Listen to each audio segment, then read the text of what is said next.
عرش التراب يضمني. اعلان بالفور 1917 یہودی آباد ہونے شروع ہو گئے، اور اصل میں اسی کے لیے خلافت کو منسوخ کرایا گیا. سلطان عبد الحمید، اگرچہ یہ ترکی خلافت جو ہے مرد بیمار کمزور، پھر بھی وہ مسلمانوں والا جذبہ اتنا تھا، انہیں بڑی سے بڑی رشوت پیش کی گئی تھی. ظاہر بات ہے یہودیوں سے بڑھ کر رشوت دینے والا کون ہو سکتا، جن کے ہاں ایسے بینکر ہوں جو 40 بلین ڈالر کا ایک چیک لکھ سکے. پھر یہ کہ ان پر سیاسی دباؤ بہت ڈالا گیا. انہوں نے جب تک خلافت عثمانیہ برقرار رہی، یہودیوں کو فلسطین میں آباد ہونے کی اجازت نہیں دی، کہ جو معاہدہ کیا تھا حضرت عمر نے رضی اللہ تعالی عنہ، خلیفہ ثانی نے، خلیفہ راشد نے، ہم اس کے پابند ہیں اور ہم یہاں یہودیوں کو آباد ہونے کی اجازت نہیں دیں. لہذا انہوں نے اس خلافت ہی کا بستر طے کرایا، اس لیے کہ نہ رہے بانس نہ بجے بانسری، نہ مسلمانوں کی وحدت ملی کی کوئی علامت دنیا میں باقی رہے، اور نہ مسلمان کسی مسئلے پر جمع ہو کر کوئی موقف اختیار کر سکے. اعلان بالفور کے نتیجے میں آباد کاری شروع ہوئی. 1948 میں اسرائیل قائم ہو گیا، معجزہ ہو گیا. 1967 میں اس کی توسیع ہو گئی. اس میں ایک بات اور بھی عرض کر دوں، یہ سارا کس طور سے ہوا ہے کام؟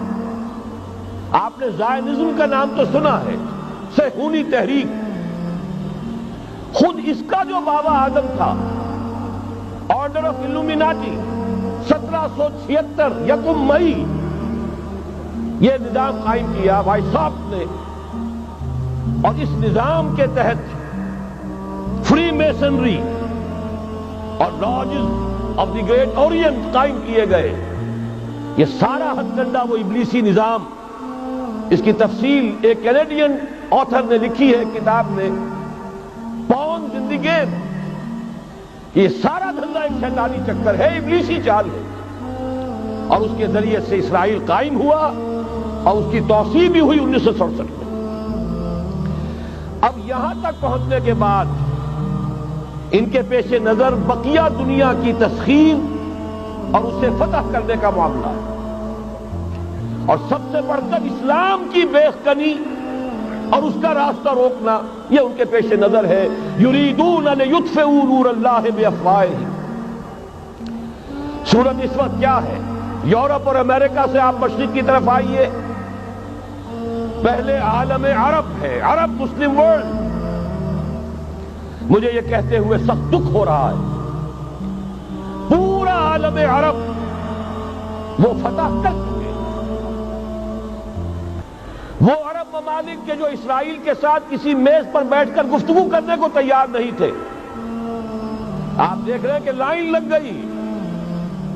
کبھی صرف انور سادات نے ریکگنائز کیا تھا، پوری دنیا میں شور مچا تھا، اس پر لعنت ملامت ہوئی تھی. اب تو ایک ایک کر کے، وہ شاہ حسن ہو چاہے شاہ حسین ہو، اب تو وہاں سے ویزے ختم ہو رہے ہیں. سعودی عرب اور امارات، انہوں نے جو کچھ کاروباری بندشیں لگائی ہوئی تھی وہ ختم کر دی گئی، ان میں نرمی پیدا کر دی گئی. یہ صورتحال ہے کہ واقعتاً ان کی جو عالمی تسخیر کا پروگرام ہے وہ آگے بڑھ رہا ہے، اور بدقسمتی سے امت مسلمہ کا جو قلب ہے، اس امت کا قلب امیین پر مشتمل ہے. هو الذی بعث فی الامیین رسولا منہم یتلو علیہم آیاتہ ویزکیہم الی آخر الآیہ. حضور بھی امی تھے، انہی میں سے تھے صلی اللہ علیہ وسلم. لیکن آج وہ قلب جو ہے عالم اسلام کا، وہ یہودیوں کے شکنجے میں کسا جا چکا ہے. اکثر وہاں کے جو حکمران ہیں، امریکہ کے ایجنٹ ہیں، اسٹوڈنٹس. یہ حالات جہاں تک عالم عرب کا تعلق ہے، تلخ حقائق ہیں جو بیان کر رہا ہوں، اس لیے کہ آپ کے سامنے رہنا چاہیے. یہ جو اقبال نے کہا کہ دنیا کو ہے پھر مار گئے روح و بدن پیش، ابلیس نے پھر اپنے درندوں کو ابھارا، اللہ کو پامردی مومن پہ بھروسہ، ابلیس کو یورپ کی مشینوں کا سہارا، یہ دوبارہ ایک بہت بڑے پیمانے پر حق و باطل کا گھمسان کا رنگ پڑنے والا ہے۔ ملاحم کی جو حضور صلی اللہ علیہ وسلم نے پیشین گوئیاں فرمائی، الملحمۃ العظمی، تاریخ انسانی کی عظیم ترین جنگ جو ابھی آنے والی ہے، اس کو سمجھ لیجئے اچھی طریقے سے کہ اس میں جو قوتیں ایک دوسرے کے مقابل آ رہی ہیں وہ کون سی ہے۔ نیو ورلڈ آرڈر کہنے کو امریکہ کے زیر قیادت ہے، حقیقت میں امریکہ خود یہودیوں کے پنجے میں ہے۔ یہ وہی ابلیسی طاقت ہے جو آگے بڑھ رہی ہے۔ عالم عرب کو فتح کرنے کے بعد اب ان کے پاس اگلا عالم اسلام کا حصہ ہے، غیر عرب مسلم ورلڈ۔ ایران ہے، اس کے شمال مشرق میں ترکستان ہے، روسی اور چینی، مشرق میں افغانستان ہے، پاکستان ہے۔ یہ ایک بہت بڑا سالڈ بلاک ہے۔ اس کے بعد اگرچہ ہندوستان آتا ہے، بھارت، ظاہر بات ہے کہ وہاں مسلمان اقلیت میں ہیں سوائے کشمیر کے، لیکن یہ نوٹ کیجئے کہ وہاں بھی کم سے کم 15-18 کروڑ مسلمان موجود ہیں۔ آج بھی دنیا کا سب سے بڑا ملک جس میں مسلمانوں کی تعداد اور جن کی نفری سب سے بڑھ کر ہے وہ بھارت۔ اس کے بعد پھر انڈونیشیا، ملائیشیا ہے، اس سے آگے ہے پھر فار ایسٹ، ابھی انہیں فتح کرنا ہے۔ نیو ورلڈ آرڈر کا یوں سمجھیے کہ ابھی یہ ہارڈ نٹ ٹو کریک، ابھی ایک لوہے کا چنا ہے، چائنا کی شکل میں موجود۔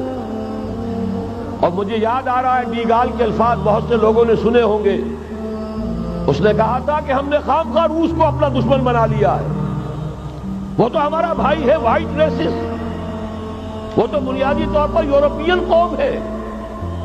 Beware of the yellow masses of the east, تمہیں گھبرانا چاہیے، تمہیں خبر لینی چاہیے۔ وہ مشرق بعید کے جو زرد رو لوگ ہیں، China, Indo China, Japan, yellow races, ابھی اس نیو ورلڈ آرڈر کے لیے جو فتح عالم اور تسخیر عالم کا پروگرام ہے، اس میں پہلے غیر عرب مسلمان دنیا اور پھر یہ فار ایسٹ کا خاص طور پر یلو ماسز، یہ ہے کہ جنہیں ابھی انہیں ٹیکل کرنا ہے۔